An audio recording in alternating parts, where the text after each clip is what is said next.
Hi, it's Matthew McAllister here. Today I've got a really challenging exercise for you. It's all about helping you build up speed and really get control of each of your fingers when you're trying to play quickly using not just one or two fingers, but 1, 2, 3 and 4 of your left hand. Let's jump straight in. I'm just going to play the exercise slowly for you so you can at first just try and hear how it sounds before we start to put any quickness of tempo into it. So we start with finger 1 on F, which is the lowest fret of the low E string. So this is F, and we go on and off between the low E with the F. So that's F, E, F, E. Then we bring in the speed, which is a nice chromatic run, F, F sharp, G, G sharp. After that we move on to F sharp, we do the same pattern, then we go to G, the same pattern until we get to that weak finger, the fourth finger. So I'll take you through it slowly.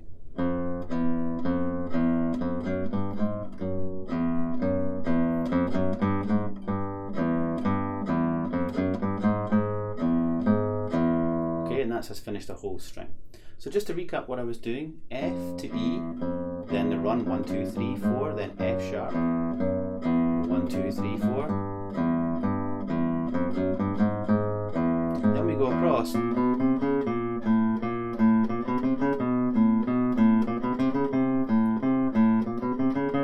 the D string, and so on and so on until we got the fingerboard. So it's quite a nice way. You've got this idea of lifting on and off the guitar, so checking the height with which you leave the string, so not allowing fingers 1, 2, 3 or 4 to lift off too far, because immediately what they have to do after that is play in line this chromatic fragment of a scale. And what that helps you do is show you that to get speed and to build up that speed, you need your fingers as close as possible. So we're sort of looking at what can slow the fingers down, which is allowing the fingers to come too far away from the fingerboard. And then we're immediately testing that with a little bit of pressure on the chromatic. If I do it on the trebles,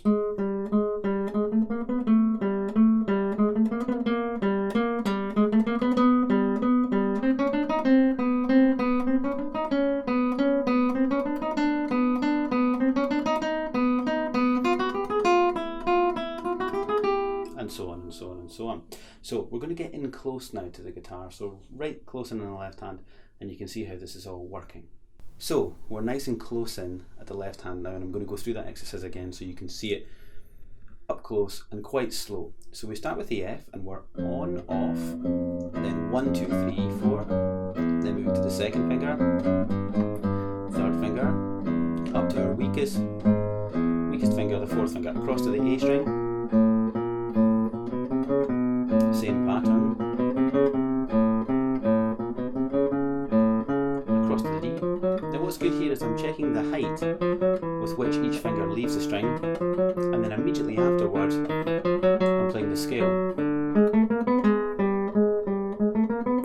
Now we all know that if our fingers are too far away from the guitar, if we allow our fingers to come too far off, it's really hard to get them back on. And if we have any quick passages to play, this sort of thing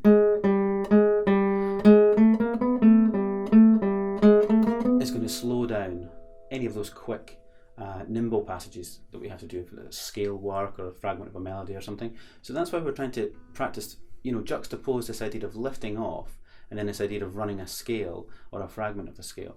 Now you don't have to do it, for example, just the way I'm doing, which is on, off, and then next finger. You could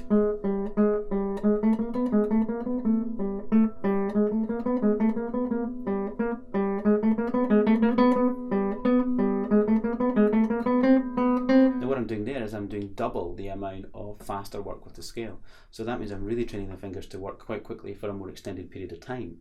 And that you could go as much as you want.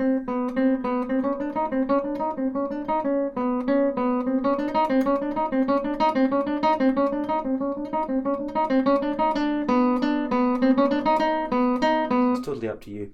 You could even vary, for example, the musicality of it, let's say. So you could do a crescendo and build up every one. You could change the articulation to make it maybe, for example, slurred.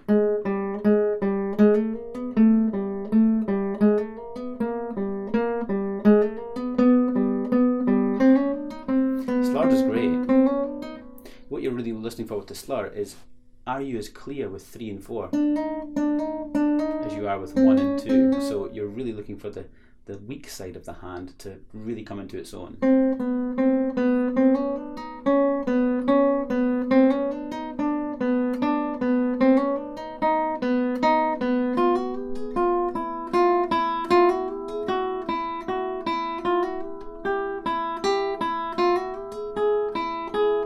Slurring on the way back down, very tricky. So we would have,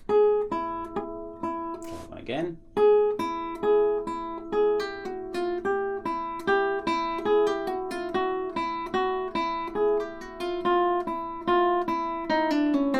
the B string,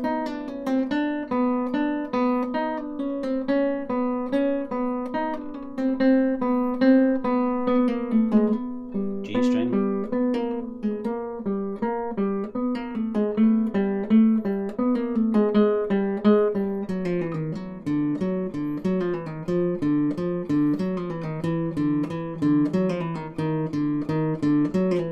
that's going to be tough on the way back down. So we're mixing up a huge amount of articulation there. The main premise of the exercise is to get this moving.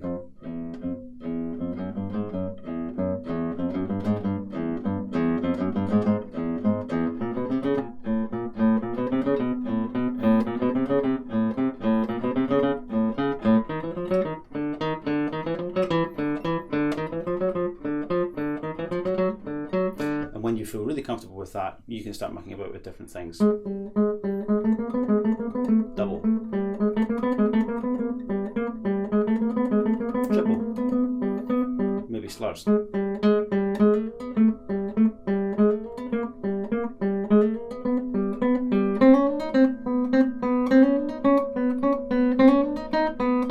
Then some musicianship, so let's do crescendo.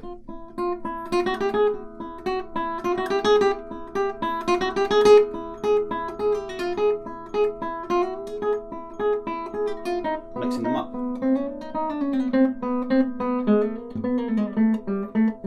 Possibilities are kind of endless when you get going like that. So I hope you enjoyed the exercise. Take your time with it, it's very challenging. Don't rush it. Maybe get a metronome on, find a really comfortable tempo, and then start increasing maybe in groups of 5 beats per minute. So if you find 80 really good, go 85, then 90, 95 to 100.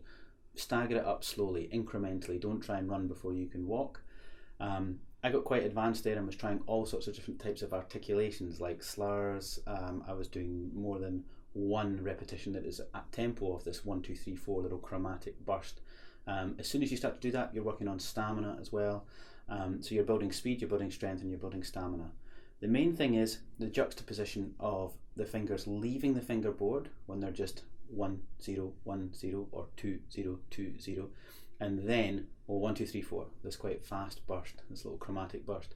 If you can get the fingers to be as close as possible when they're lifting on and off, then when they do the 1, 2, 3, 4, they're ready to go and they're really close to the fingerboard and they should be responding much more quicker than maybe they have done in the past. So like I say, it's challenging. Go slow with it. Good luck.